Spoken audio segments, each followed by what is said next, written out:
All right, everyone. So, as metalheads, what is it that we dislike from an outsider perspective more than pretty much anything else? We really dislike it when we are being sold something in a corporate sense and feeling hoodwinked. That's why we arrived at where we're at in terms of enjoying metal more than any other kind of mainstream form of music. We were able to discern what is bullshit and what is not. So at this point in the game, we should be able to detect when we are being sold on something that is not intrinsically part of the metal formula. And despite that, we have not harnessed it completely.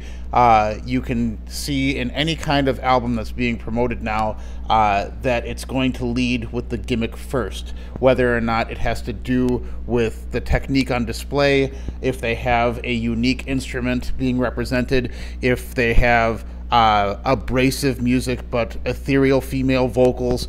Anything like that is going to be a marketed plan to get someone's attention, and it usually comes from the basis of what is actually outside of the metal umbrella. And that's what you have to be careful for, because nowadays, if you are a basic meat and potatoes metal band, you're not going to be getting any kind of press based on what you bring to the table, because you don't have a weird, unique gimmick. So a band like, I don't know, Cyanide, you're not going to hear any kind of marketed plan from any kind of corporate entity find anything about a band like that where it's going to be able to push them in the audience's face with the intent to sell them on something. Whereas you'll have, if any kind of outskirts metal band has a saxophone in their instrumentation, now that's going to be blasted right in your face. We had bands like, I don't know, maybe like 10, 15 years ago, like a band like Unexpect, which is like essentially circus music but with harsh vocals. That was pushed really hard because it was considered innovative when it was really just kind of a mishmash of styles that was more kind of hysterical to listen to than substantial. As I was scrolling through, I'm always on the hunt for a newer band that I will find inspiring. And if I go through a YouTube feed, instead of getting recommendations of bands that actually have something to say, I end up getting a smattering of gimmick-laden garbage, like that saxophone band that I brought up earlier. In the thumbnail, they have the saxophone player right there, and it's a band. It's like a deathcore, not deathcore, but whatever bands like Rivers of Nile are, where it's like pseudo prog but really actually metalcore. It was a band like that, but now they have a saxophone player on this one single, so they just throw him right in the thumbnail so that whoever's the metalcore fan that's looking for something to preach to their friends that they heard something kind of clever, they're going to see that and be like, oh, well, if you like this metal, imagine, what I'm listening to. It's way cooler because it has this saxophone player. And it's getting to the point right now where I wonder if the mainstream modern metal fan actually likes what they're listening to or what is being promoted to them, or if they're using it as a vehicle to be able to tell their friends that they have something that's a slightly more fringe-based interest, but it's still gimmicky enough where they have that kind of mental standpoint behind them being like, oh, I'm a little more pseudo-intellectual than you because I appreciate metal with a saxophone. Garbage like that. And corporations, anything that is giving you a review of something, anything that is trying to push a band, whether it's a website or whatever, they know that. They know that even though the average metal fan tries to proclaim that they are not the victim of that sense of being sold on things by corporate entities, we are as vulnerable as anyone else. And, with the landscape of metal being as tired as it is, we're going to be looking to something that stands out. But our hopes in terms of what stands out is going to be, do you have something to say? Do you have songwriting that actually is coherent? Because that is going to be something that stands out nowadays, which is hilarious. Or is there something about what you're presenting that is going to have a timeless sense to it. None of that stuff is what is being promoted by metal media, however. They're going to grab the saxophone player band and throw that in your face because they know that gimmicks sell more than anything substantial. And that's why when it comes to a genre like gent, the subgenre gent, we know that that gimmick, that kind of like syncopated rhythmic gimmick, was something that was co-opted from Meshuggah, and it was their style. It should have not become a subgenre, and it was a gimmick that worked for them because, well, they started as like a kind of a techie thrash band, and it was a natural evolution for them to elaborate on their mechanical aspects of their rhythms. And you can't deny that from where they started, even though that material might have been more cohesive, more traditional metal, where they wound up after that first record was more of an artistic statement as to who they were as a band. Whether or not you like Meshuggah, we're not going to get into that, and obviously because of what Meshuggah did, I'm not going to blame them for the copycatism that happened. Obviously, because of the impact they've had, it's easy to try to pin them as the whipping boy of it, but it's impossible to argue that they did not become the entity that they are after they stopped emulating like techie thrash bands and became what they are nowadays. But that was still a gimmick, and that gimmick has now been co-opted by a bunch of other bands, and gimmicks are supposed to be like ephemeral. It's not supposed to be something that, you know, if you think about a band like Unexpect, where are they now? You think about a band like, I don't know, Graceon. People talked about them. They were like kind of a folky, like Opathy type of band. Still gimmicky. Where are they now?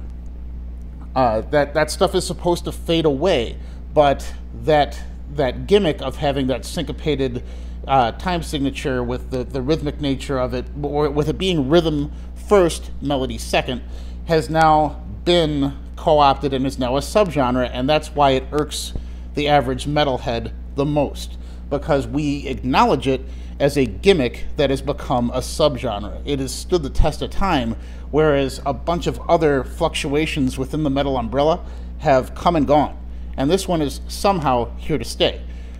And the reason why is because it's the easiest thing to emulate. You know, like I've said many times on this channel, coming up with a melody that represents the soul of the player is difficult, because in order to construct melody, you have to have a sense of purpose in the metal genre. If you do not have melody, then you can try to fake what would be the construct of melody, what the purpose of melody is, by having other things enter your composition, such as an over-reliance on syncopated rhythm. Anyone can take a pen to paper, write out a difficult rhythm that still has that kind of hi-hat dictating the 4/4 rhythm. It's never going to be 4/4, no matter what Thomas Hockey says. But that same straight rhythm, it's very easy to just write that out, have your band study it, and then play it. It's hard to, it's hard to be polyrhythmic on the drums. That the technique of having the bass drums mirror the rhythm while keeping that groove is hard, but it's also very easy to emulate because you know exactly what you have to do. If you write out a guitar pattern that is going to have open chugs on X notes and then have the groove stay consistent, you already have your drum pattern written out. You just have to study it, plug it in, and you have your next Meshuggah record, and therefore you have your next gent record, you have your next subgenre totally planned out.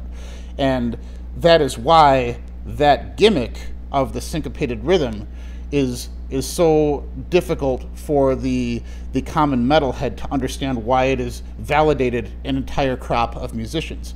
And we understand that there is not much to it, because as a gimmick, there is no substance there.